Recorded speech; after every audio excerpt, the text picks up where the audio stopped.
Nous en apprenons davantage à propos du grand chemin dans le psaume 130. Sur cette terre, nous ne pourrons jamais trouver quelqu'un qui soit parfait. Nous tous, êtres humains, avons hérité d'Adam dans cette vieille nature pécheresse. Et par conséquent, nous ne pouvons que nous attendre à bien des chutes. C'est seulement lorsque nous verrons le Seigneur Jésus-Christ face à face que nous lui serons semblables. En attendant, tous nous commettons des fautes à un moment ou à un autre. Le psalmiste déclare dans Psaume 133, « Si tu gardais le souvenir des iniquités éternelles, Seigneur, qui pourrait subsister ?» Oui, si nous nous examinons sincèrement à la lumière de sa parole et devant ses yeux perçants, personne d'entre nous ne peut subsister. Même l'apôtre Paul déclare dans Romains 7, 18, « Car je le sais, ce qui est bon n'habite pas en moi, c'est-à-dire dans ma chair. » Il nous parle également de la bataille entre la chair et l'esprit qui se poursuivait dans son cœur. Nous aussi avons à affronter de tels combats, mais il n'est pas nécessaire de se décourager. Notre Seigneur est plein de compassion. Le verset 4 du psaume 130 nous dit que le pardon se trouve auprès de lui. N'est que nous avançons en confessant nos péchés. Il nous pardonne, car il est mort pour notre rachat.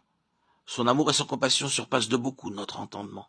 À chaque fois que nous avons failli ou que nous sommes souillés par une pensée, une parole ou une action, nous devons nous humilier et, par la foi, invoquer son sang précieux pour être délivrés.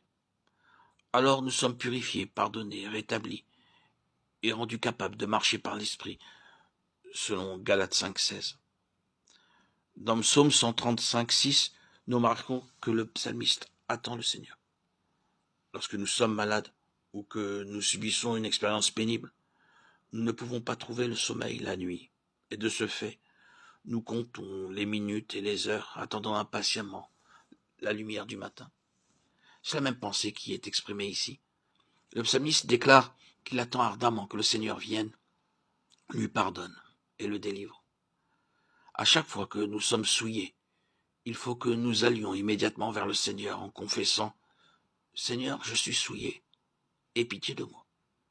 J'espère en ta compassion pour obtenir le pardon, en ton sang précieux pour me purifier. » C'est ainsi que notre communion avec lui sera rétablie.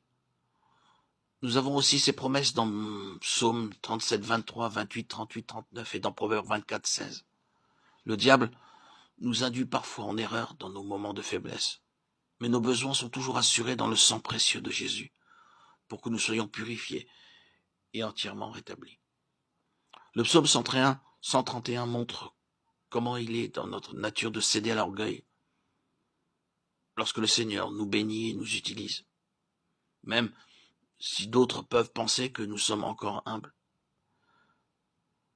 C'est pourquoi soyez sur vos gardes. Ne commencez pas à vous glorifier de vous-même à d'autres. Nous ne nous rendons pas compte avec quelle facilité nous ravissons au Seigneur la gloire qui lui revient. Ce que nous avons accompli à son service n'a pu l'être que par la grâce de Dieu.